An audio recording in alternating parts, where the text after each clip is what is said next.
ونعوذ بالله من شرور أنفسنا وسيئات أعمالنا من يهده الله فلا مضل له ومن يضلل فلا هادي له وأشهد أن لا إله إلا الله وحده لا شريك له وأن محمدا عبده ورسوله يا أيها الذين آمنوا اتقوا الله حق تقاته ولا تموتن إلا وأنتم مسلمون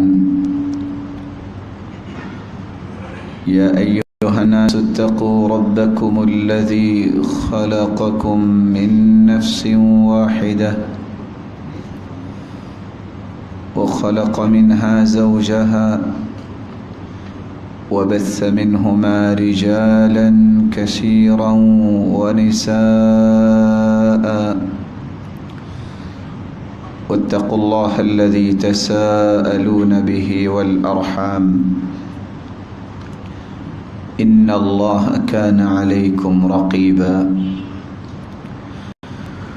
يا أيها الذين آمنوا اتقوا الله وقولوا قولا سديدا يصلح لكم أعمالكم ويغفر لكم ذنوبكم ومن يطع الله ورسوله فقد فاز فوزا عظيما أما بعد فأعوذ بالله من الشيطان الرجيم فاصبر إن وعد الله حق واستغفر لذنبك وسبح بحمد ربك بالعشي والإبكار لائق صد تکریم سامعین مکرم، اللہ ذوالجلال جو ہم سب کے خالق و مالک ہیں، جس کا احسان عظیم ہے کہ اس نے ہماری رشد و ہدایت کے لیے جہاں نوشتہ ہدایت قرآن مجید کو نازل کیا،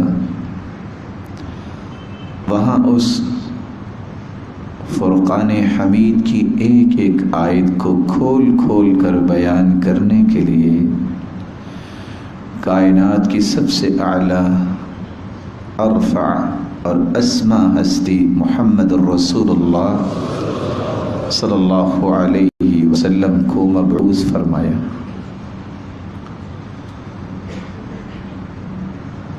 جس ہادی و مرشد نے کائنات کو زندگی کے حقائق سے آگاہ کیا، اور جس نے اس آگہی کو حاصل کیا، اللہ جلال نے اسے کائنات کے لیے مشعل راہ بھی بنایا اور جنت کے وعدے بھی دیے۔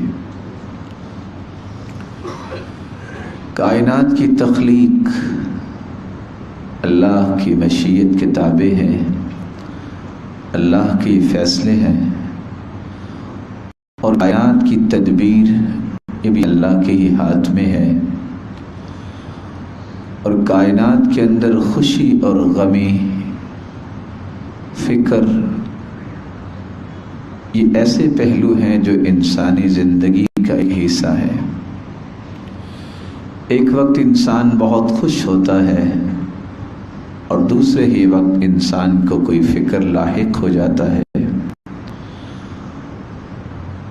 جس طرح زندگی کے لیل و نہار، تاریکی، اندھیرا اور روشنی اور اجالا ہے، اسی طرح خوشی اور غمی بھی انسانی زندگی کا ایک لازمہ ہے۔ آج جس حقیقت کے متعلق میں گفتگو کرنا چاہ رہا ہوں وہ حقیقت ہے جس کو سمجھے بغیر انسان کی زندگی نہ تو قرار پکڑتی ہے نہ ہی اس میں سکون آتا ہے، اور وہ حقیقت یہ ہے کہ اللہ نے جنت اور دنیا میں فرق رکھا ہے۔ اگر زندگی کی تمام تر خواہشات دنیا میں ہی پوری ہو جائے اور زندگی میں کبھی اسے دکھ نہ ملے اور جو اس کی تمنا ہو وہ پوری ہو جائے، اگر یہ ہونا ہوتا تو انبیاء علیہم الصلاۃ والسلام کی زندگیوں میں ہوتا، لیکن اگر یہ دنیا میں ہی ہو جاتا تو جنت کی کوئی بھی خواہش نہ کرتا۔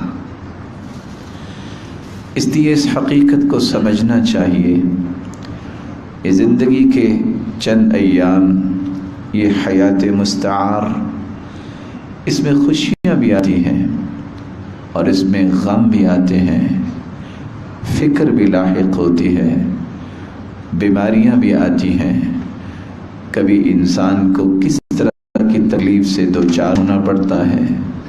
الغرض کٹھنائیوں کے باوجود اسے اللہ کے ساتھ جڑے رہنا، یہی اس کے ایمان کی بلندی کی ایک دلیل ہے۔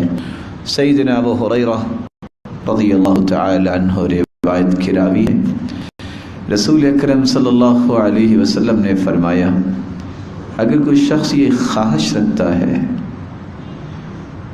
کہ وہ اپنی پہچان کرے کہ اس کا اللہ کے ہاں مقام کتنا ہے، تو اس کا بڑا ہی آسان طریقہ یہ ہے، من اراد ان يعلم ما له عند الله فلينظر ما لله عنده، جو یہ جاننا چاہتا ہے کہ اس کا مقام رب تعالیٰ کے ہاں کتنا ہے، وہ اپنے دل سے پوچھے اللہ ذوالجلال نے جو اس کے بارے میں فیصلے کیے ہیں ان فیصلوں پہ اس کا دل مطمئن کتنا ہے۔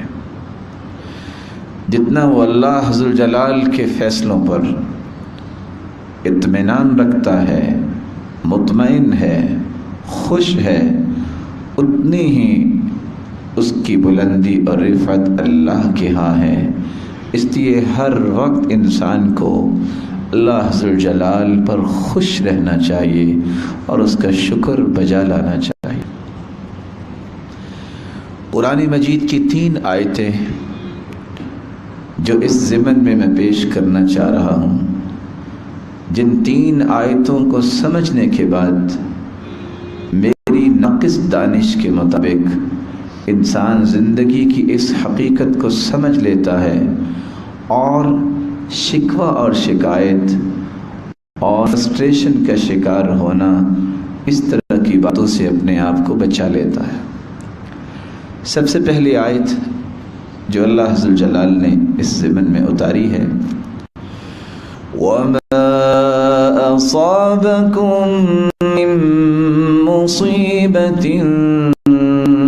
فَبِمَا كَسَبَتْ أَيْدِيكُمْ وَيَعْفُو عَن كَثِيرٍ۔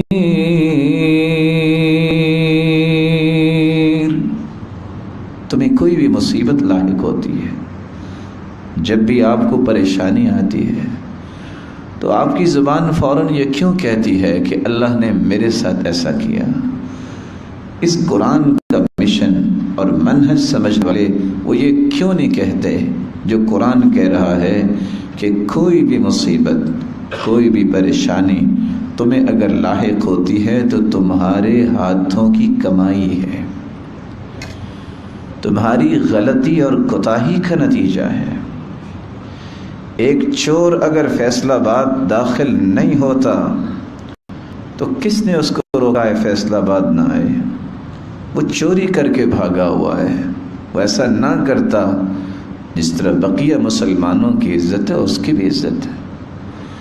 ایک شخص اللہ ذوالجلال کی عبادت کے لیے سر نہیں جھکاتا اور پھر کہتا ہے میں پریشان ہوں، جو رب کے سامنے جھکنا نہیں جانتا وہ اللہ کی عطاؤں کو سمیٹنا کیسے جانتا ہے؟ اس لیے کسی بھی مصیبت کا اصل محرک جو ہے وہ انسان کی اپنی ذات بھی ہوتی ہے۔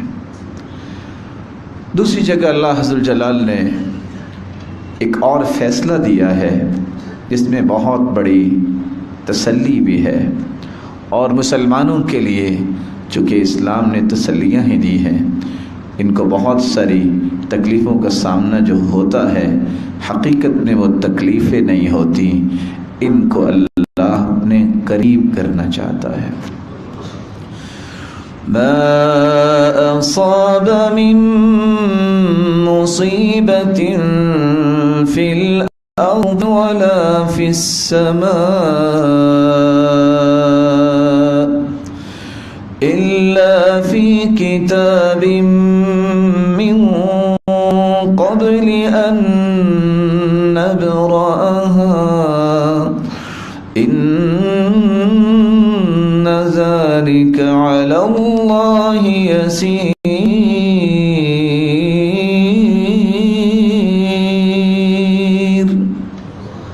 جو بھی مصیبت دنیا میں آتی ہے اللہ عز الجلال نے وہ لکھی ہوئی ہے۔ کیوں لکھی ہے؟ اس کے لکھنے کے دو مقصد ہیں جو خود قرآن نے واضح کیا۔ پہلا مقصد جس کی حقیقت کو رسول اللہ صلی اللہ علیہ وسلم نے یوں آشکارا کیا ہے، ما یصیب المسلم من نصب ولا وصب ولا ہم ولا حزن ولا غم حتى الشوكة يشاكها إلا كفر الله بها من خطاياه وفي رواية لمسلم ولا سقم۔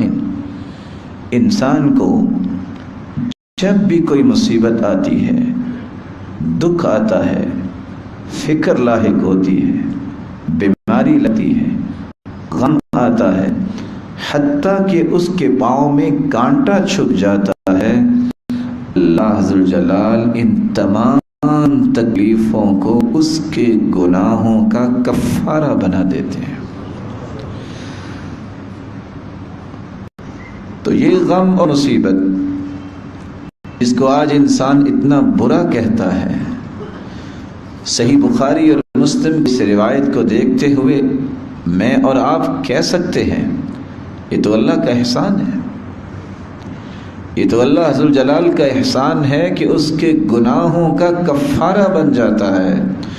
اور دوسری روایت کے الفاظ ہیں حتی یلقى اللہ وما علیہ خطیئہ، اگر اسی مصیبت میں وہ فوت ہو جائے رب سے ملاقات کرے گا اور اس کے اوپر ایک بھی غلطی نہیں ہوگی، وہ غلطیوں سے پاک اللہ کے پاس جائے گا۔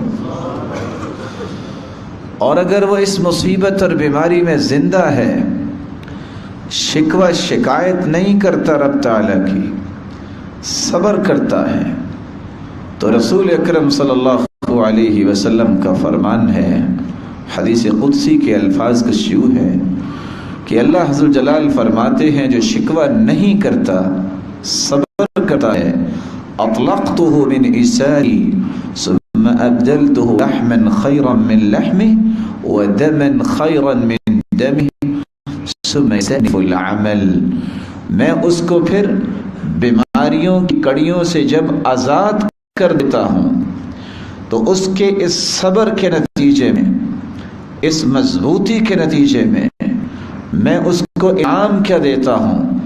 3 انعامات دیتا ہوں۔ پہلا انعام، اگر اس کا خون کم ہوا ہے تو میں اسے پہلے خون سے بہتر خون عطا کرتا ہوں۔ اگر اس کا گوشت پوست اس میں کمی ہوئی ہے تو میں اس سے اچھا سے گوشت اس کے جسم کا بنا دیتا ہوں۔ ثم یستأنف العمل، اور گویا اس دن اس نے اپنی زندگی کے اعمال کو دوبارہ سے شروع کیا ہے۔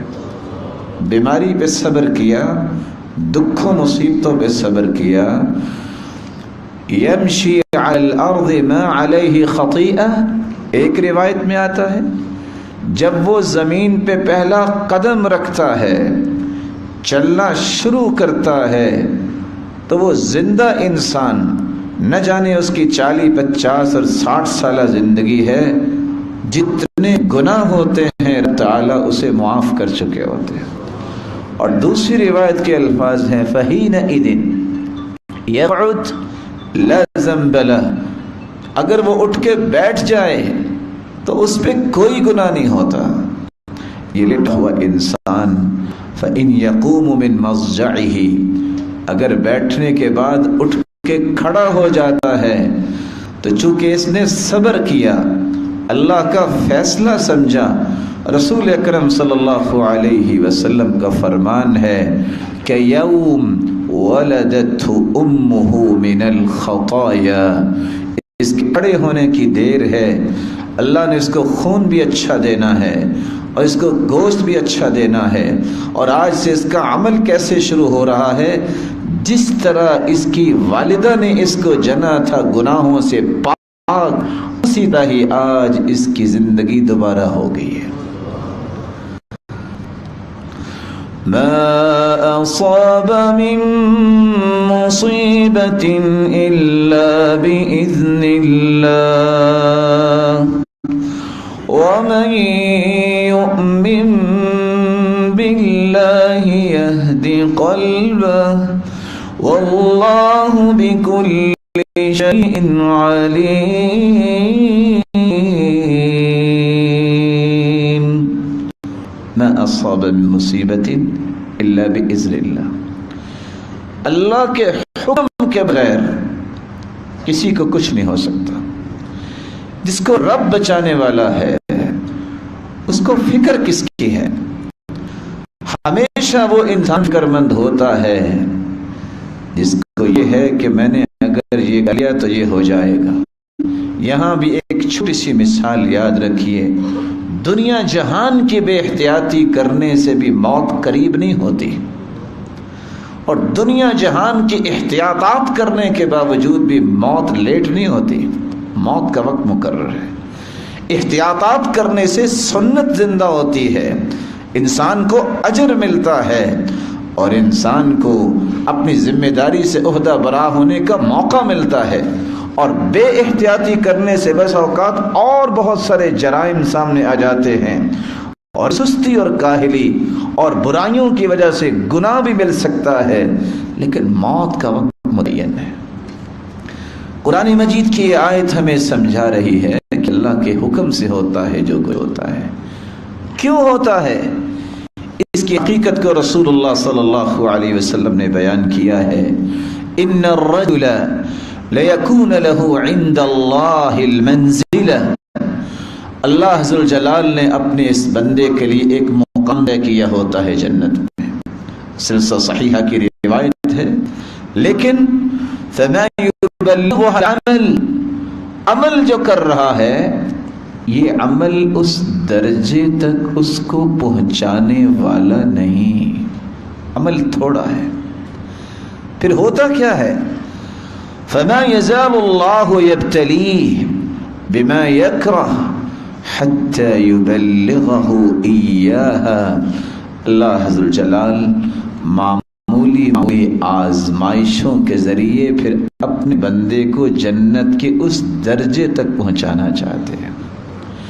یہ رب کا احسان ہے، لیکن اللہ سے دعا یہ کرنی چاہیے جو رسول اللہ صلی اللہ علیہ وسلم نے کی، صلی اللہ العافیہ، اللہ سے عافیت مانگنی چاہیے، اور یہ کہنا چاہیے، رب کو کہنا ہے میرے مالک تو آزمائشوں میں ڈالے بغیر بھی درجہ دے سکتا ہے، تو انہیں کس سے پوچھنا ہے، کس سے مشورہ کرنا ہے؟ تو ہی تو مختار کل ہے، تیرے ہی فیصلے نافذ ہونے ہیں۔ یمحو اللہ ما یشاء ویثبت، میرے مالک اگر تو نے لکھ دیا ہے تو مٹا بھی تو سکتا ہے، تو بدل بھی تو سکتا ہے، تو ہم کمزور ہیں اللہ، ہمیں آزمائشوں میں ڈالے بغیر بھی تو معاف کر دے، تو اللہ تو ہی کر سکتا ہے۔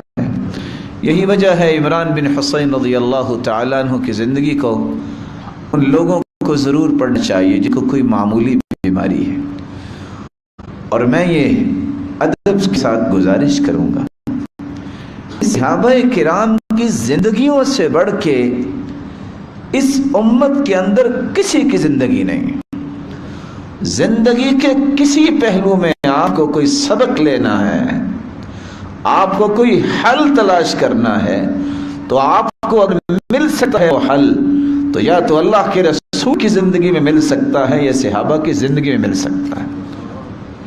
عمران بن حسین رضی اللہ تعالی عنہ جو 30 سال بیماری میں مبتلا رہے، 30 ایئرس، پائلز کی بیماری کو جانتے ہیں ڈاکٹرز بھی، اور میری رب تعالیٰ سے دعا ہے کہ ہم سب کو محفوظ فرمائے۔ 30 سال ایک انسان کس بیماری میں مبتلا ہے؟ یہ وہی صحابی ہے جس کو اللہ کے رسول صلی اللہ علیہ وسلم نے فرمایا تھا صلی قائما، میرے صحابی کھڑے ہو کے نماز پڑھا کرو، فَإِن لَمْ تَسْتَطِعْ فَقَاعِدًا، اگر کھڑے ہونے کی سکت نہیں تو تم بیٹھ کے نماز پڑھ لیا کرو، فَإِن لَمْ تَسْتَطِعْ فَعَلَى جَنْبٍ، اگر تمہیں بیٹھنے کی بھی طاقت نہیں تو تم کروٹ کے بل ہو کے نماز پڑھ لیا کرو۔ اور روایات میں یہ بھی آتا ہے فَأَوْمِئِ مَاءً، تم اشارے سے بھی نماز پڑھو گی اجر تمہیں پورا ہی ملے گا۔ بلکہ صحیح بخاری کی روایت ہے اذا مرض العبد او سافر كتب له ما كان يعمل مقيما صحيحا، بندہ جب سفر میں ہوتا ہے، جب بیمار ہوتا ہے، وہ تقوی، وہ خشوع تو انسان کا نہیں بن پاتا۔ جو انسان صحت کی حالت میں پڑھتا ہے نماز، تو رب تعالیٰ نے اپنے پیغمبر کی زبان اطہر سے یہ خوشخبری سنا دی کہ جب بندہ بیمار ہوتا ہے، جب بندہ سفر میں ہوتا ہے، تو اللہ عز الجلال فرماتے ہیں، حدیث قدسی کے الفاظ ہیں انا قیدت عبدی بقید من قیودی، میرے فرشتوں میں نے ہی اپنے بندے کو یہ بیماری کی کڑیاں لگائی ہیں۔ اور حدیث جو ہے جو میں نے ابھی آپ کو پڑھ کے سنائی، اللہ کے رسول فرماتے ہیں فرشتوں کا یہ حکم کیا ہوتا ہے، ما كان يعمل مقيما صحيحا كتب له، اس کا اجر وہ لکھا جائے جو اس نے صحت کی حالت میں حضر میں خوبصورت نماز پڑھی ہے، اجر اس کا وہ لکھا جائے۔ اور یہاں رک کے میں ادب سے ایک اور بات بھی کہہ دوں، بادشاہوں کے لیے میں ان کو بادشاہ اس لیے کہتا ہوں کیونکہ بادشاہ وہی ہوتا ہے جس کو کوئی پوچھنے والا نہیں ہوتا، جن کو اللہ نے طاقت دی ہے، جن کو کوئی بیماری نہیں ہے، وہ بیٹھ کے نماز پڑھے ہوتے ہیں۔ کیوں پڑھ رہے ہوتے ہیں؟ بس جی کچھ رکھتے ہمیں بیٹھ کے پڑھنے کا کہا گیا ہے۔ کس نے کہا ہے؟ رسول اکرم صلی اللہ علیہ وسلم نے تو یہ فرمایا ہے جو صحت مند ہے اور بیٹھ کے نماز پڑھتا ہے اس کو کھڑے ہو کے نماز پڑھنے والے سے آدھا ثواب ملتا ہے۔ لاجک کیا ہے؟ اگر آپ بیمار ہیں تو شریعت اتنی آپ کو ریلیف دے رہی ہے، بیٹھ جاؤ نا، لیٹ کے پڑھ لو، اشارے سے بھی پڑھ لو، اجر پورا ہی ملے گا۔ یہ عمران ابن حسین رضی اللہ تعالی عنہ تھے جن کے بارے میں روایت بتاتی ہے لا شکا ولا بکا ولا تذمر، 30 سال گزر گئے، نہ کسی کے سامنے روئے، نہ کسی کے سامنے رب کی شکایت کی، اور نہ ہی کبھی انہوں نے اس بیماری کا شکوہ کیا ہے۔ اللہ عز الجلال کو یہ کتنے صحابی پسند آئے۔ یہ وہ عظیم صحابی ہیں، تہجد کے وقت اٹھا کرتے تہجد کے لیے تو اللہ کے نورانی فرشتے ان سے مصافحہ کیا کرتے تھے۔ تو میں یہ کہنا چاہوں گا، زندگی کی ایک حقیقت سمجھیے، تکلیفیں، دکھ، مصیبتیں اور کسی قسم کی پریشانی یہ انسان کو لاحق ہوتی ہے، لیکن فرق اتنا ہے کہ جو یہ سمجھتا ہے میری زندگی کا حصہ ہے، پاؤں میں اگر تکلیف ہے تو نماز چھوڑ دے، سر میں اگر درد ہے تو کیا خیال ہے نماز چھوڑ دے؟ ایسا نہیں ہو سکتا۔ منہجی مسلمان جو ہوتا ہے وہ رسول اکرم صلی اللہ علیہ وسلم کی اس خوشخبری سے ہمیشہ خوش رہتا ہے. خوشخبری ہے، صحیح الجامع کی روایت ہے، اللہ کے رسول صلی اللہ علیہ وسلم نے فرمایا ان من ورائکم زمان صبر، ایک ایسا وقت آنے والا ہے جو وقت صبر کا وقت ہوگا. ایسا زمانہ آنے والا ہے کہ جو دین پہ ڈٹ جانے والا ہے اس کی کیفیت یہ ہوگی کالقابض علی الجمر، وہ ایسے زندگی گزار رہا ہوگا جیسے اس کے ہاتھ میں آگ کا انگارہ ہے. میں آپ سے گزارش کرتا ہوں اللہ آپ سب کو اپنی حفاظت میں لے جائے. اگر کسی ہاتھ میں انگارہ رکھ دیا جائے اس کو نیند آئے گی؟ دنیا کا انگارہ تو رکھیں گے، کچھ وقت کے بعد تکلیفیں سہنے کے بعد بجھ جائے گا، لیکن یہ مانوی انگارہ ہے. اس کا مطلب ہے کہ مستقل یہ تکلیف اس کو برداشت کرنی پڑے گی کالقابض علی الجمر. لیکن خوشخبری کتنی ہے، للمتمسک فی اجر 50 شہیدا. میرے صحابہ جو اس زمانے میں دین پہ ڈٹ جائے گا، دین پہ کاربند رہے گا، اپنے آپ کو مضبوط رکھے گا کہ میں نے دین پہ کوئی کمپرومائز نہیں کرنا، تو اس کو 50 شہیدوں کے برابر اجر نصیب ہوگا. صحابہ نے سوال کر دیا اے اللہ کے پیارے پیغمبر، ہم میں سے یا ان میں سے 50 لوگ شہید ہوں؟ تو آپ صلی اللہ علیہ وسلم نے فرمایا اجر 50 شہیدا منکم. میرے صحابہ تم میں سے اگر کوئی 50 لوگ شہید ہوتے ہیں تو جو درجہ اور بلندی ان کو نصیب ہوگی اس فتنے کے دور میں، اس صبر آزما دور میں، دین پہ ڈٹ جانے والا، پابندی کرنے والا، اس کو ان 50 شہیدوں کے برابر اجر نصیب ہوگا. تو رسول اکرم صلی اللہ علیہ وآلہ وسلم کی اس خوشخبری کو کبھی بھلانا نہیں چاہیے. لیکن کرنا کیا چاہیے؟ وہی کام جو اللہ کے رسول نے فرما دیا. فرمایا الاسلام بدأ غریبا وسيعود غریبا. اسلام اجنبیت میں شروع ہوا اور آئندہ اجنبی بن جائے گا. بہت تھوڑے لوگوں نے اس کو قبول کیا ابتدا میں، پھر اللہ نے اسلام کو دنیا کے کونے کونے تک پہنچایا. ایک وقت آنے والا ہے یہ سمٹتا سمٹتا چند لوگوں میں رہ جائے گا. اور آپ نے خوشخبری سنا دی فطوبى للغرباء، خوشخبری ہے، خوش نصیبی ہے، سعادت مندی ہے ان لوگوں کے لیے جو غرباء ہے. غرباء کون ہیں؟ غرباء سے مراد یہ نہیں ہے کہ ان کے پاس مکان نہیں ہے، غرباء سے مراد یہ نہیں ہے کہ ان کے پاس فیکٹری نہیں ہے، غرباء سے مراد وہ غرباء نہیں ہے جن کے پاس کھانے پینے کے لیے اشیاء نہیں ہیں. غرباء کی آپ نے 3 تعریفیں کی ہیں. الذین یصلحون الناس، الذین یصلحون اذا فسد الناس، جب لوگ فساد مچا رہے ہوتے ہیں تو یہ لوگ معاشرے کی اصلاح کر رہے ہوتے ہیں. ان کے لیے خوشخبری ہے. اصلاحی پہلوؤں کو دنیا کے سامنے رکھنا، مثبت سوچ کو پروان چڑھانا، پازیٹیو تھنکنگ کو معاشرے کا ایک بہت بڑا شعار بنانے کی کوشش کرنا.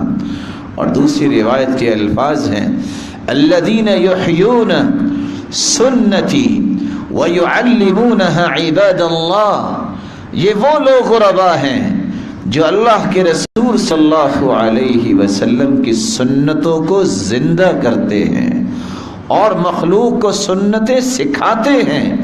یہ غرباء جو ہیں جن کے لیے رب تعالی نے خوشخبری اپنے پیغمبر کی زبان سے سنائی ہے.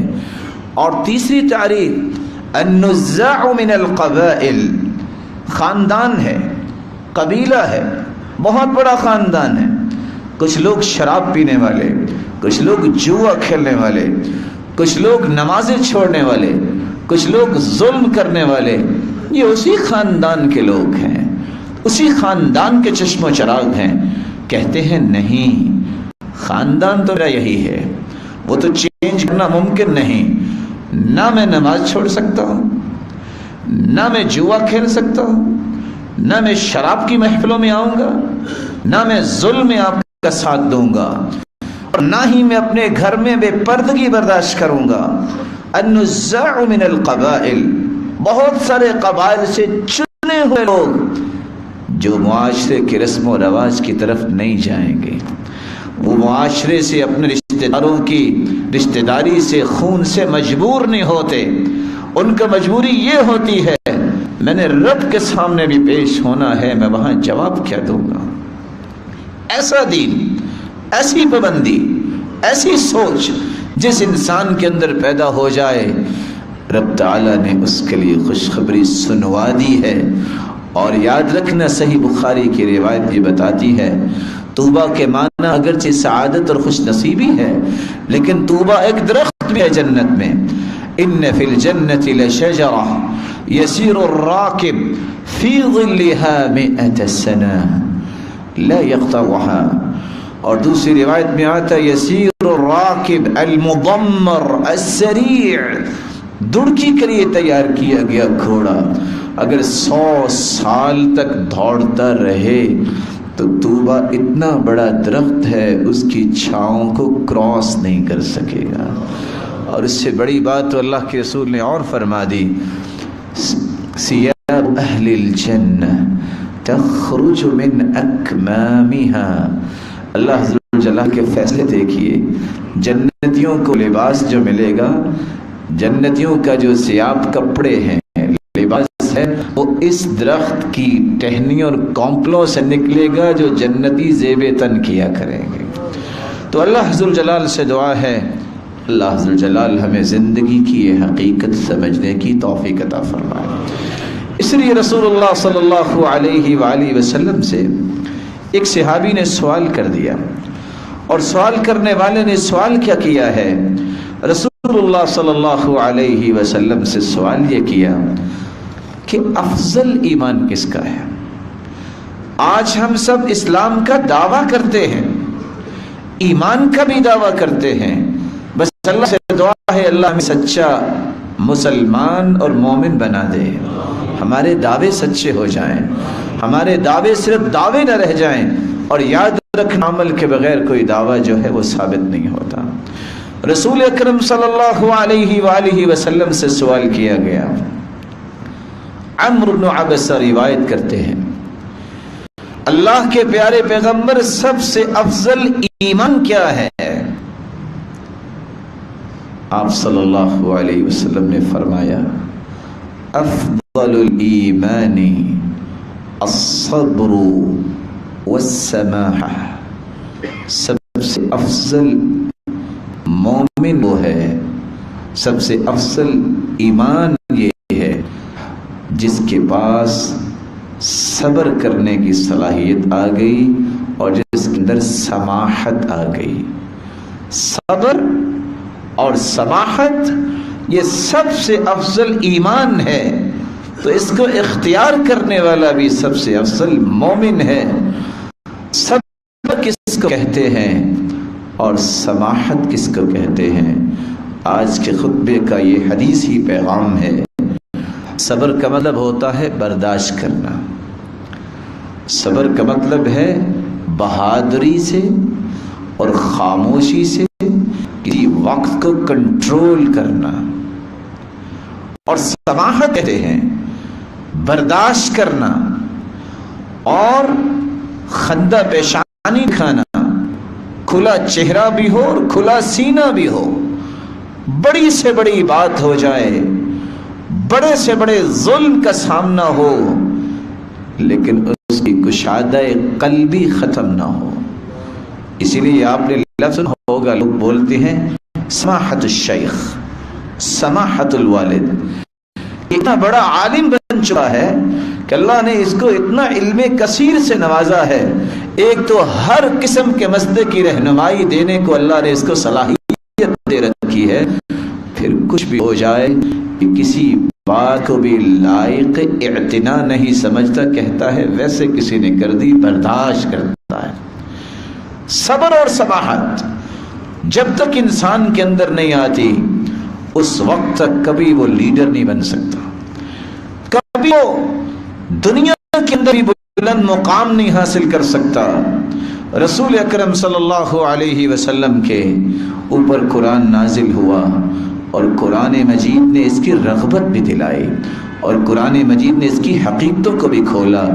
اس لیے صبر کی بنیادی طور پہ 3 قسمیں ہیں۔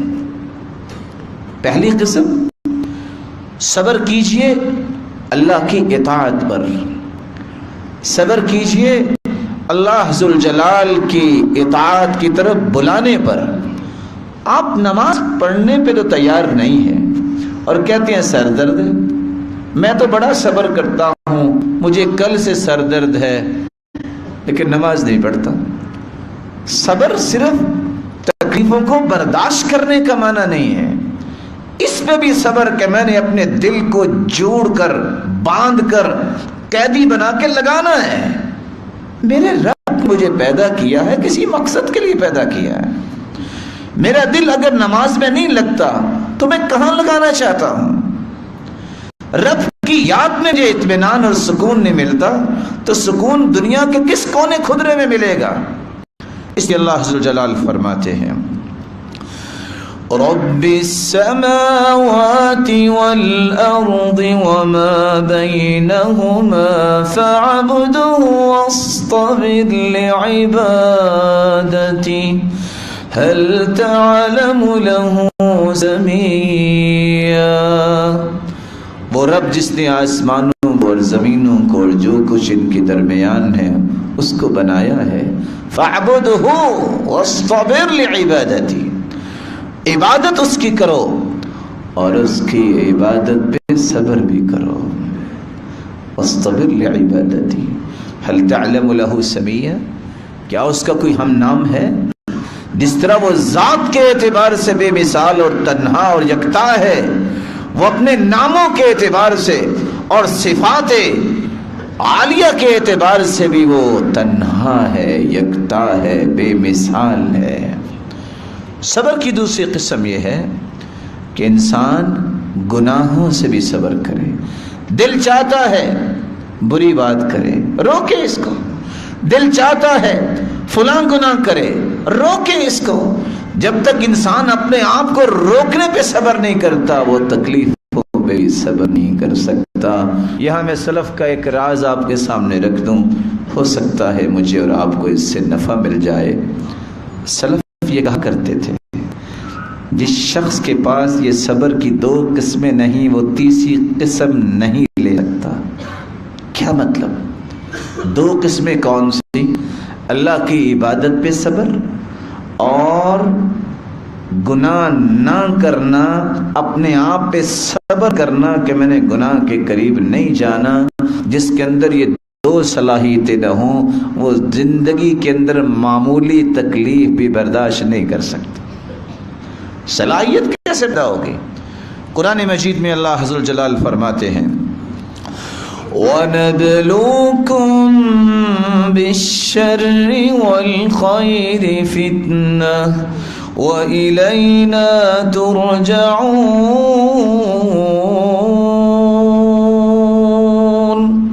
ہم تمہیں شر کے ساتھ بھی آزمائیں گے، خیر کے ساتھ بھی آزمائیں گے، لیکن یاد رکھنا تم نے پلٹ کے ہماری طرف ہی آنا ہے۔ اور دوسری جگہ فرمایا وَلَا تَمُدَّنَّ عَيْنَيْكَ إِلَى مَا مَتَّعْنَا بِهِ أَزْوَاجًا مِّنْهُمْ زَهْرَةَ الْحَيَاةِ الدُّنْيَا لِنَفْتِنَهُمْ فِيهِ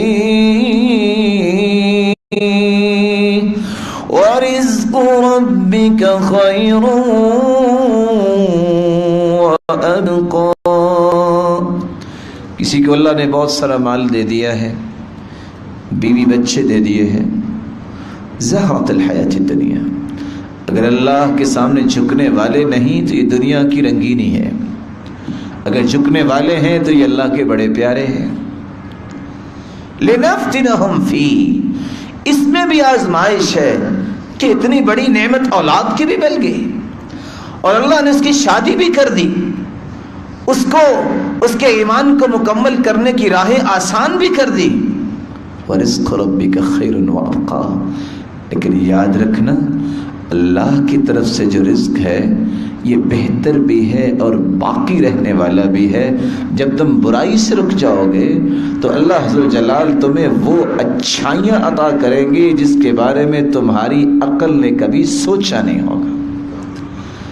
برائی کو اس نیت سے چھوڑا جائے، من ترک للہ شیئا عوضہ اللہ خیرا منہ، جو اللہ کے لیے کوئی بات چھوڑ دیتا ہے رب تعالیٰ اسے نعم البدل عطا کرتے ہیں. جو جھوٹ بول کے سمجھتا ہے کہ میری تجارت کو فروغ ملتا ہے، جھوٹ چھوڑ کے دیکھیے اللہ اس کی تجارت میں برکت کتنی ڈالتے ہیں. جو دھوکہ دے کر سود کا مال اور اس طرح کے کاروبار میں پڑتا ہے، شاید میں بہت بڑا میرا سٹیٹس بن جائے گا، چھوڑ کے دیکھے اللہ اسے چین کتنا دیتا ہے. اور رب کے وعدے سچے ہیں. اس لیے سلف کہا کرتے تھے، واقعہ آپ نے بھی سنا ہوا ہے، یہ سیدنا سلیمان علیہ السلام کی کتنی بڑی بادشاہی تھی. گھوڑے آئے، گھوڑوں کو دیکھتے دیکھتے کیا ہو گیا، مختلف تفسیریں مفسرین نے بیان کی ہیں. فطفق مسحا بالسوق والاعناق. جب نماز تھوڑی سی لیٹ ہو گئی تو گھوڑوں کو کیا کیا تھا سلیمان نے؟ بولیے کیوں ذبح کیا تھا؟ اگر اس تفسیر کو مان لیا جائے کیوں ذبح کیا تھا؟ کہ انہوں نے مجھے رب سے دور کر دیا. حالانکہ ان کا مقصد کیا تھا؟ گھوڑوں کا کچھ شوق تھا، جہاد کے لیے تھے نا. اللہ عز و جلال نے اس کا بدلہ کیا دیا؟ فَسَخَّرْنَا لَهُ الرِّيحَ تَجْرِي بِأَمْرِهِ رَخَاءً حَيْثُ أَصَابَ. گھوڑوں سے اپنے آپ کو دور کیا کہ نہیں میں اپنے رب سے دور نہیں ہوں گا. اللہ نے زمینی قربانی دے کر کیسا انعام دیا؟ اللہ نے ہوا کا تخت دیا، غدوها شہر ورواحها شہر. آئندہ سے گھوڑے پہ بیٹھنے کی ضرورت محسوس نہیں ہوئی. ہوا کا تخت آتا، اس پہ بیٹھتے، صبح سے ظہر تک 1 مہینے کا سفر طے کرتے. کیسی نام ملا؟ من ترک للہ شیئا عوضہ اللہ خیرا منہ. جو رب کی رضا کے لیے برائی کو چھوڑتا ہے اللہ اسے نعم البدل عطا کرتے ہیں. امام ذہبی رحمۃ اللہ علیہ ایک قصہ نقل کرتے ہیں. مکہ کے اندر ایک شخص آتا ہے اور آ کر حج کرنے کی نیت سے آیا، لیکن اتفاق سے اس کی جمع پونجی اس کے پاس تھی، وہ ہیرے جواہرات کا ہار بھی اس کے پاس تھا، لیکن وہ گم کر بیٹھا. اب بیچارہ جب واپس جانے لگا تو یہ آواز لگا رہا تھا، من وجد الکیس صفته كذا وكذا فله 500 درہم جائزہ. کوئی شخص مجھے اس طرح کا ایک شاپنگ بیگ جس میں میرا ایک ہار ہے اور مجھے واپس لوٹا دے، میں 500 درہم بطور انعام اس کی خدمت میں پیش کروں گا. لیکن پکڑنے والا کون تھا؟ کیسا اللہ کا بندہ جو فقیر الحال تھا، فقیر ضرورت مند. جب اس کے ہاتھ میں آیا اعلان سنتا ہے، سوچتا ہے کہ میرا تو نہیں ہے، میں کیوں اپنے پاس رکھوں. آپ جانتے ہیں کہ جب انسان نیکی کرنے لگتا ہے تو ایک ذہنی خلجان جو ہے وہ شروع ہو جاتا ہے، کروں کہ نہ کروں. لیکن اس نے کہا میرا تو نہیں. اٹھا جا کے اس کو پیش کر دیا. اس نے 500 درہم دینا چاہا، سوچتا ہے کس چیز کا تھا یہ، اس کا احسان کون سا ہے، نیکی کی ہے میں نے واپس کر دیا، میرا کیا حق ہے. اس نے وہ بھی نہیں لیا. کس کے لیے یہ چھوڑا؟ رب کے لیے. فقیر تھا، کاروبار کے سلسلے میں نکلتا ہے، کشتی بیٹھتا ہے. اللہ تعالیٰ کے فیصلے کچھ ہوتے ہیں. کشتی کا تختہ ٹوٹا، ساتھی ڈوب گئے اور یہ ایک کنارے پہ پہنچ گیا. جزیرے والوں نے اس کی دیکھ بھال کی. ایک وقت آیا، پڑھانا جانتا تھا، انہوں نے کہا چلو تم پڑھا دیا کرو. کوئی جانتا ہی نہیں ہے. کہتے اگر آپ پسند کرو تو تمہاری شادی کر دیں. ایک یتیم بچی ہے. کہا آپ کی مرضی ہے. نہ اس کے پاس واپسی کے لیے کوئی ساز و سامان ہے، یہ اکیلا انسان. ٹھیک ہے، شادی ہوئی. وَهُوَ يُحِدُّ النَّظَرَ إِلَيْهَا. جب اس نے دیکھا تو غور سے دیکھنے لگا. لوگوں نے کہا یتیم بچی ہے اور آپ کوئی بات نہیں کر رہے. کہتا ہے یہ جو ہار ہے اس کے بارے میں میرے پاس ایک قصہ ہے. کبھی کیا قصہ ہے؟ اس نے پھر وہ سارا قصہ بیان کیا. لوگوں نے کہا جانتے ہو یہ کون ہے؟ ایک بزرگ تھا، وہ حج کرنے گیا، اس کے ساتھ یہ مسئلہ پیش آیا. پھر واپس آ کے روتا تھا، یا اللہ ایک مرتبہ مجھے مکے لے جا، میں اپنی بیٹی کا نکاح اس دیانت دار کے ساتھ کر کے تیرے پاس آنا چاہتا ہوں. یہ اسی کی بیٹی ہے، وہ تو دنیا سے چلا گیا. اس انسان نے ہار چھوڑا، اللہ نے ہار بھی دے دی اور ہار والی بھی دے دی. من ترک للہ شیئا عوضہ اللہ خیرا من. برائی کو چھوڑیے، جھوٹ کو چھوڑیے، دھوکے کو چھوڑیے. اللہ ذوالجلال وہ عطا کریں گے جو آپ کی سوچ نے کبھی سوچا نہیں ہوگا، کیونکہ رب کے وعدے سچے ہیں، ان میں کوئی خلل نہیں ہے. ہم سمجھتے ہیں کہ میری عقل یہ کہہ رہی ہے نہیں ہو سکتا. کیوں نہیں ہو سکتا؟ میں رب ہوں. ہو سکتا ہے کیونکہ میں اس کا بندہ ہوں جو حی لا یموت ہے، وہ قیوم ہے. وہ اگر یوسف کو کنویں سے نکال کے مصر کے تخت پہ بٹھانے پہ قادر ہے تو میری تکلیفوں کو دور کرنے پہ بھی وہ قادر ہے. بہانے تو پھر اللہ بناتے ہیں. اگر وہ کنویں میں پڑے رہتے یوسف، پیاس ہی نہ لگتی اس کافے والوں کو، تو پیاس کس نے لگائی؟ نکالا اس کو. عزیز مصر پہلے بھی تو زندہ تھا نا. اس کے دل میں تڑپ یہ کیوں پیدا ہوئی کہ بیٹا ہم اپنے گھر بنا کے رکھ لیتے ہیں؟ کس نے پیدا کی؟ جیل چلے گئے. قصہ مختصر. خواب آئی لوگوں کو جو جیل میں تھے. خواب مرضی سے آ سکتی ہے؟ کس کی طرف سے آئی؟ چلو یہ خواب بھی ہوگی، بادشاہ کو خواب کس نے دی؟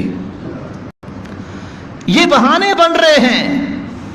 لیکن یاد رکھنا، یہاں ایک میں سبق آپ کی خدمت میں پیش کرنا چاہتا ہوں.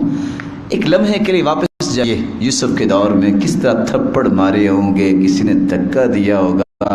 ویسے تو بڑے آرام سے تو کنویں میں نہیں نا اس کو اتارا ہوگا کہ چلو اتر کے دیکھ کے آئے پانی کتنا گہرا ہے. القوہ فی غیابۃ الجب، پھینک دیا. حسد سے، بغض سے، عداوت سے یہ عمل آیا سامنے.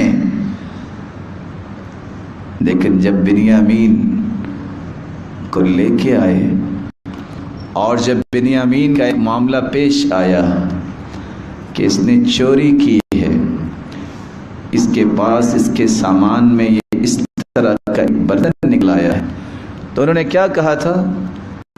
وَقَدْ سَرَقَ أَخٌ لَهُ مِنْ قَبْلِ. اصل میں یہ بنیامین یہ اکیلا ایسا نہیں ہے، اس کے بھائی نے بھی ایسا ہی کیا تھا. اور بھائی کون تھا؟ جو سامنے بیٹھا تھا. یوسف پہ یہ الزام لگایا تھا انہوں نے، جیسے کہ بعض لکھنے والے لکھتے ہیں تاکہ والدین کی نظروں سے گر جائے، لیکن چوری نہیں کی تھی. اور وہ جانتے تھے یہ کیا کہہ رہے ہیں. صرف اتنا کہا ہے هل علمتم ما فعلتم بیوسف. جانتے ہو تم نے یوسف کے ساتھ کیا کیا؟ ڈر گئے کہ یہ تو یا ہمیں پتا تھا یا یوسف کو پتا ہے، اس کو کیسے پتا چلا؟ فٹ سے سوال کرتے ہیں اِنَّكَ لَأَنْتَ یوسف، تم یوسف ہی تو نہیں ہو، تم یوسف ہی تو نہیں ہو. قال انا يوسف وهذا اخي قد من الله علينا انه من يتق ويصبر فان الله لا يضيع اجر المحسنين.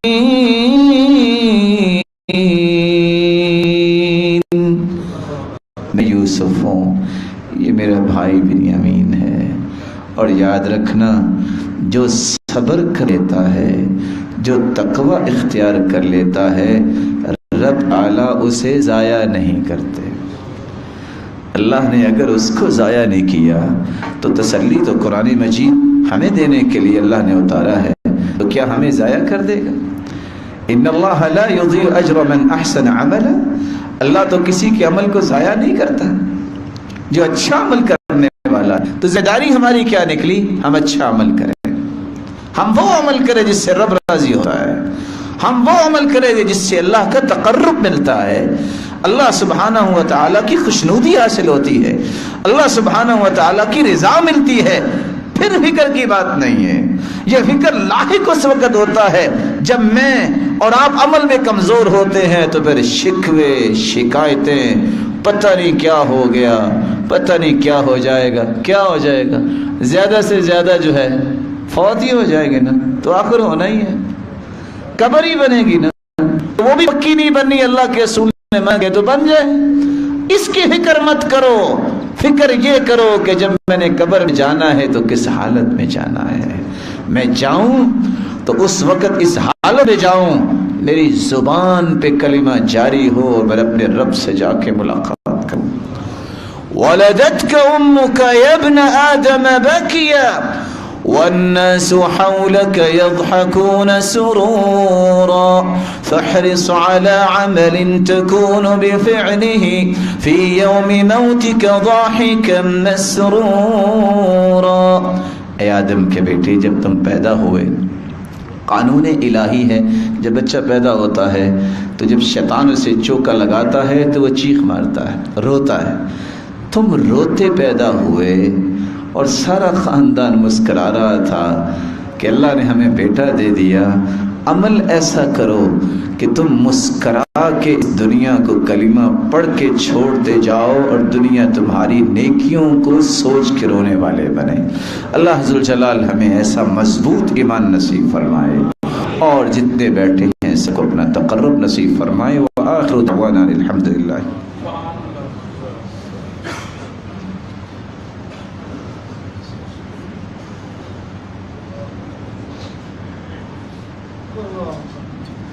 الحمد لله على إحسانه والشكر له على توفيقه وامتنانه. اما بعد، صبر کی تیسری قسم یہ ہے کہ انسان اللہ کے فیصلوں پر اور مصیبتوں پر صبر کرے. جو بھی مصیبت آ جائے، کسی بھی شکل میں آئے، مومن کے لیے وہ بری نہیں ہوتی، کیونکہ یہ اللہ کا فیصلہ ہے. میں اور آپ اپنے بارے میں اتنا نہیں جانتے جتنا ہمارا رب ہمارے بارے میں جانتا ہے. میں اپنی جان سے اتنا پیار نہیں کر سکتا جتنا میں اگر اللہ کی خوشنودی کے مطابق عمل کروں تو میرا رب مجھ سے پیار کرے گا. یہ فرق سمجھیے. میں اپنی ذات کے ساتھ اتنا احسان کرنے پہ قادر ہی نہیں ہوں جتنا میرا مالک مجھ پہ احسانات کی بارش کر سکتا ہے. اس لیے اپنے آپ سے زیادہ رب پہ اعتماد کیجیے کہ میرا رب مجھے ضائع نہیں کرے گا. قرآن مجید میں اللہ فرماتے ہیں وَلَنَبْلُوَنَّكُمْ بِشَيْءٍ مِّنَ الْخَوْفِ وَالْجُوعِ وَنَقْصٍ مِّنَ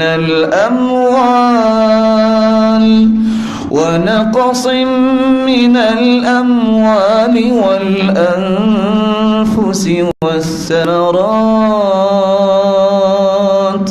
وَبَشِّرِ الصَّابِرِينَ.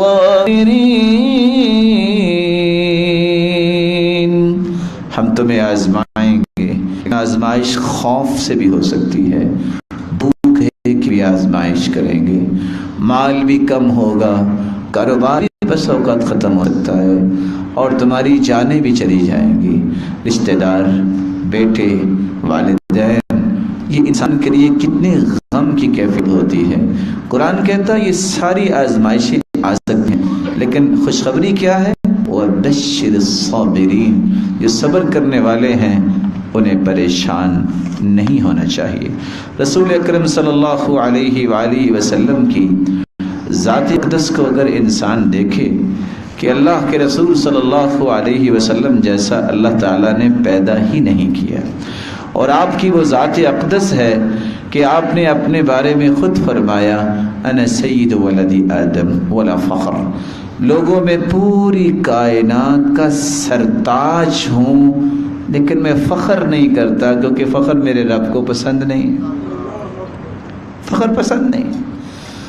کنتو امام الناس وخطیبہم یوم القیامہ، یہ دنیا کی بات ہی نہیں ہے، صرف میں قیامت کو بھی پوری کائنات کے لیے خطیب اور امام ہوں گا، بلکہ فرمایا بیدی لواء الحمد آدم فمن سواہ تحت لوائی، میرے ہاتھ میں اللہ کی تعریف کا جھنڈا ہوگا، اور آدم علیہ الصلاۃ والسلام سے لے کر قیامت تک آنے والی انسانیت میرے جھنڈے تلے ہوگی، میں ہی سجدہ ریز ہوں گا جو اللہ کے سامنے، حسابات شروع ہوں گے، ورنہ پوری دنیا تو مصیبتوں میں ہوگی۔ سب سے پہلے میں جنت کا دروازہ کھٹکھٹاؤں گا اور سب سے پہلے جنت میں ہی جاؤں گا۔ لیکن میں آپ سے ایک سوال کرتا ہوں، اس جیسی ہستی تو اللہ نے آج تک پیدا نہیں کی۔ ایک مسلمان کا عقیدہ ہونا چاہیے جب سے کائنات بنی ہے آج تک مخلوق میں سے اللہ ذو الجلال نے اس جیسی ذات اور ہستی پیدا ہی نہیں کی، اور قیامت تک پیدا نہیں ہو سکے گی۔ آپ پہ کوئی تکلیفیں آئی کہ نہیں آئی؟ اللہ کے رسول کو منہم من سب، کسی نے گالی دی، منہم من حث علیہ التراب، کسی نے مٹی پکڑ کے پھینکی، فمنہم من تفل فی وجہہ، اور کسی نے آپ صلی اللہ علیہ وسلم سے نفرت کرنے کے لیے بدبخت نے آپ کی طرف تھوکنا چاہا، کسی نے سجدے میں پڑے ہیں تو آپ کے اوپر کس طرح غلاظت پھینکی، کسی نے آپ کے رستے میں کانٹے بچھائے، اور کسی نے آپ کے سامنے کھڑے ہو کے کہا چاہو میں آپ کی بیٹی کو طلاق دیتا ہوں، اور کسی نے آپ صلی اللہ علیہ وسلم کو جادوگر کہا، کسی نے دیوانہ کہا، اور کسی نے نعوذ باللہ من ذلک یہ کہا کہ یہ فراڈ کرنے والا فراڈیا ہے۔ اللہ نے قرآن کو نازل کیا وَمَا كَانَ لِنَبِيٍّ أَن يَغُلَّ، نبی کے لائق ہی نہیں ہے کہ فراڈ کرے۔ کسی نے کہا یہ بے انصاف ہے، آپ نے فرمایا إِن لَمْ أَعْدِلْ فَمَن يَعْدِلْ، اگر میں بھی عدل نہیں کرتا تو دنیا میں کون عدل کر سکتا ہے۔ کسی نے آپ کی بیوی پہ تہمت لگائی، کسی نے کچھ کہا، آپ تصور نہیں کر سکتے، کسی نے آپ کے گردن مبارک میں کپڑا ڈال کے اس کو بل ڈالے اور کھینچنے لگا، اور سیدنا ابو بکر کہتی ہے تقتلون رجلا ان یقول ربی اللہ، تم اس کو قتل کرنا چاہتے ہو جو کہتا ہے میرا رب اللہ ہے۔ کسی نے پتھر مارا، اور آپ کے چہرہ انور جس جیسا چہرہ اللہ نے بنایا ہی نہیں ہے، اس چہرہ انور میں کڑیاں چلی گئیں، اور آپ خون اپنے چہرہ مبارک سے صاف کر رہے تھے اور کہہ رہے تھے کیف یفلح قوم شجوا نبیہم، یہ قوم کیسے فلاح پائے گی جنہوں نے اپنے نبی کو خون و خون کر دیا۔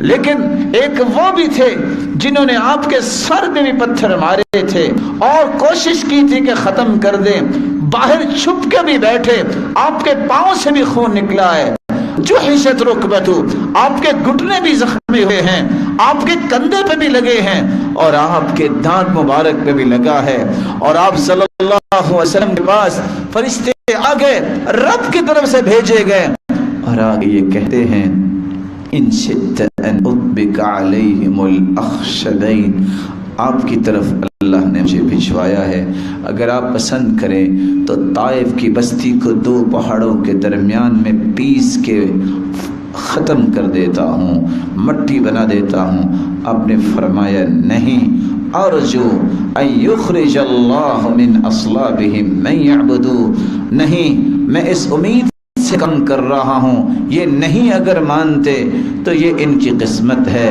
ان کی پشتوں سے نکلنے والی اولاد ہی اللہ کی عبادت کرنے والی بن جائے۔ مجھے یہ بتائیے کون ہے جس نے دین کے بارے میں اتنی تکلیفیں برداشت کی؟ میں یہ کہہ سکتا ہوں میں اور آپ اس لیے تو تکلیفیں لیتے ہیں، ہماری عادتیں کو اچھی نہیں ہوں گی، ہمارے اندر کمی کوتاہی ہوگی، خلل ہوگا، لیکن دین کے معاملے میں کس نے اتنی تکلیفیں برداشت کی؟ کس کا خون نکلا ہے، میں اس کا خون صاف کر دیتا ہوں۔ اتنا کچا دل انسان کیوں ہو جائے کہ چھوٹی سی بات پہ نماز چھوڑ دے؟ یہ اتنا کچا دل کیوں ہو گیا کہ تھوڑی سی مصیبت آئے تو کہے بس کیا کرے، مصیبتیں ہمارے گھر میں آنی تھی؟ یہی تو شکر کے الفاظ ہے۔ ہر وقت یہ کہنا چاہیے میرے مالک تو نے مجھے وہ عطا کیا، میرا نہ اتنا عمل تھا نہ میں اس کے لائق تھا، تیرے انعامات زیادہ ہیں، میرے شکر کے طریقے تھوڑے ہیں، اللہ میری مخنی نہیں کرتا جنہیں تو نے انعامات سے مجھے نواز رکھا ہے۔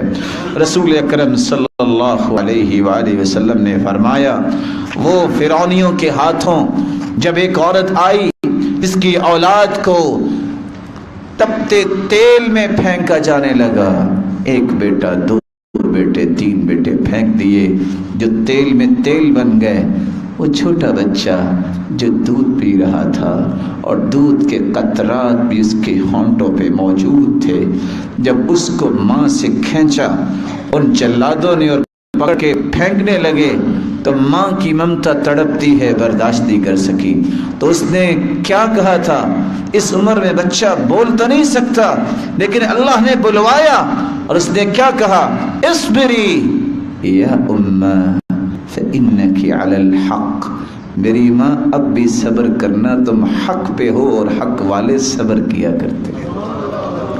رسول اکرم صلی اللہ علیہ وسلم نے یہ کیوں فرمایا کہ افضل ایمان الصبر والسماحہ، وہ صبر کرنا اور سماحت کرنا ہے، کشادہ دل۔ کوئی بات اگر کہہ دے، آپ کو گالی دے دے، تانا دے دے، آر دلا دے، تو آپ کی جاہلیت کیوں ابھر آتی ہے؟ گالی دینے سے کیا کان ٹوٹ کے گر جاتا ہے؟ کوئی آر لا دے تو بازو جو ہے وہ ٹوٹ جاتا ہے؟ یحییٰ بن معین رحمہ اللہ تعالی جب ان کو کسی شخص نے گالی دی تھی، مسکرانے لگ گئے۔ دیکھنے والا کیا کہتا ہے، جو آج بھی لوگ کہتے ہیں، جواب دو، بزدل ہو، لمن لم ترد علی، تم اس سے کو لے کے کھاتے ہو، جواب دو۔ اس اینٹ کا جواب پتھر ہونا چاہیے۔ نہ جانے یہ کون سی بخاری کی روایت ہے کہ اینٹ کا جواب پتھر ہونا چاہیے، اینٹ کا جواب دعا ہونی چاہیے۔ یہ جملہ بدلیے، یحییٰ بن معین کا جواب سنیے جو انہوں نے کہا اگر میں نے گالی کا جواب گالی ہی دینی ہے، فَلِمَاذَا تَعَلَّمْتُ إِذًا، پھر میں نے دین کو پڑھا تھا، میں نے علم کو سیکھا تھا۔ جب مجھے پتا ہے کہ گالی کا جواب گالی نہیں دینی چاہیے، میں گالی کیا دوں؟ اگر اس نے گالی دے لی ہے اور اس نے اپنی زبان بری کر لی ہے تو کیا میں اس کی وجہ سے اپنے آپ کو برا کر لوں؟ نہیں، مجھے وہ کرنا ہے جو محمد مصطفیٰ نے کیا ہے۔ اللہ کے رسول نے تو فرمایا تھا، لا تسب الشیطان، شیطان کو بھی گالی نہ دو۔ میں آپ سے ایک سوال کروں گا سمجھانے کے لیے، آپ بہت محترم ہیں میرے لیے، میں زحمت نہیں دینا چاہتا۔ دنیا میں شیطان سے برا کوئی ہے؟ بولے۔ اگر شیطان کو گالی دینا جائز نہیں تو کسی مسلمان کو گالی دینا جائز ہے؟ خاموش ہو جاؤ، وہاں سے اٹھ کے چل جاؤ، اس کو دعا دے دو، کہو بھائی مسلمان گالی نہیں دیتا، بلکہ اس کو بتاؤ الساب کالمشرف علی الہلکہ، جو گالی دیتا ہے وہ تو کنارے پہ کھڑا ہے، کسی وقت بھی ہلاکت کی کھائی میں گر جائے گا۔ رسول اکرم صلی اللہ علیہ وسلم نے فرمایا، اللہ کا محبوب بننا ہے، سماحت اختیار کرو۔ ان اللہ یحب سمح البیع، سمح الشراء، سمح القضاء، اللہ پسند کرتے ہیں، اللہ اس کو محبوب بناتے ہیں جو چیز بیچتا بھی ہے تو کشادہ دل سے، جو چیز خریدتا بھی ہے تو کشادہ دل، سماحت کے ساتھ، فیاضی کے ساتھ اور برداشت کے ساتھ، اور اگر کوئی فیصلہ بھی دیتا ہے تو کھلے چہرے سے۔ اور رسول اکرم صلی اللہ علیہ وسلم نے فرمایا، احب اللہ عبدا سمحا اذا باع سمحا اذا ابتاع، سمحا اذا قضا سمحا اذا اقتضى. اللہ اسے محبوب بناتے ہیں جس کے اندر چار صفتیں ہوں. کوئی فیصلہ لیتا ہے تقاضا بھی کرتا ہے تو اچھے طریقے سے, اور تقاضے کو پورا کرتا ہے تو اچھے طریقے سے, خریدتا بیچتا ہے تو اچھے طریقے سے.